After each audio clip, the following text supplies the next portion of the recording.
আজ আমার ছোট বোনের জন্মদিন। পায়েস খেতে ভালোবাসে না, ও পায়েসের থেকে এই যে লাচ্চা খেতে ভালোবাসে, সেই জন্য এখন লাচ্চা বানানো হচ্ছে। আর এই যে মোটামুটি আমাদের একটুখানি সামথিং মানে হালকা করে একটু রুম ডেকোরেশন হয়ে গেল। এখন একটু কেক কাটবো, তবে প্রথমে ওর জন্য কেক এনেছি, কিন্তু কেকটা দেখাবো না।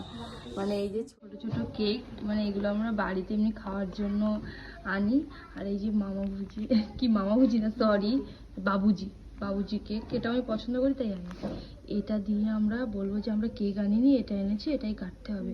তারপরে ওর রিয়াকশনটা খোলো, ওর রিয়াকশনটা দেখবো যে এই কেকটা দেওয়ার পরে। মা বলছে এখানে না করতে, কারণ ও হুটপাট ভীষণ রেগে যায়, এইসব দেখলে হয়তো কেক পেক ফেলে দেবে। তো যাই হোক, আর এই যে মোমবাতিটা এনেছি,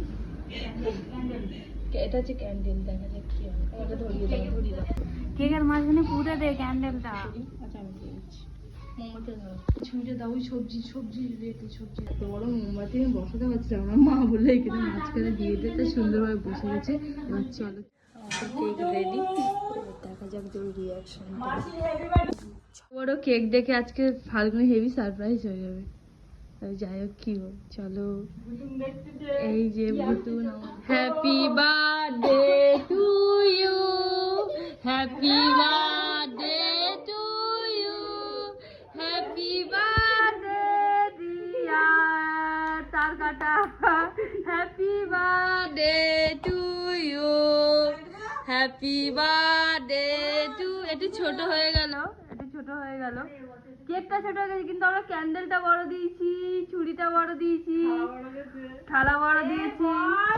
হ্যাঁ, হ্যাপি বার্থডে। আরে কেক ছোট, মনটা বড় দরকার, বল ভালো থাকিস। এই যে গিফট করেছি, নাকে জল জল করছে ডায়মন্ড। যাই হোক, তো কেমন লাগলো জন্মদিনে? খুব খুশি হয়েছে, খুব খুশি হয়েছে। ও দাও, খাও, মাখাও, সবাই খাও। আরে কি বলতো, যাওয়ার লোক হয়নি না, এটাই ছিল না। হ্যাঁ খাও, খাও সবাই খাও। কি হলো? কিন্তু দেখো কাঁদছে, মুখটা কাচু মাচু হয়ে গেছে। এইবার দেখে গেছে এই কেক এনেছে। ইস, মুখটা কি হয়ে গেল, এই কেক এনেছে। হ্যাঁ, এবার দেখে গেছে ফাল্গুনি। কাঁদছিস? ইস, কাঁদিস রে। আমাদের সারপ্রাইজটা ঘেটে দিয়েছে আমার মা। তো এবার কেকটা বার করি।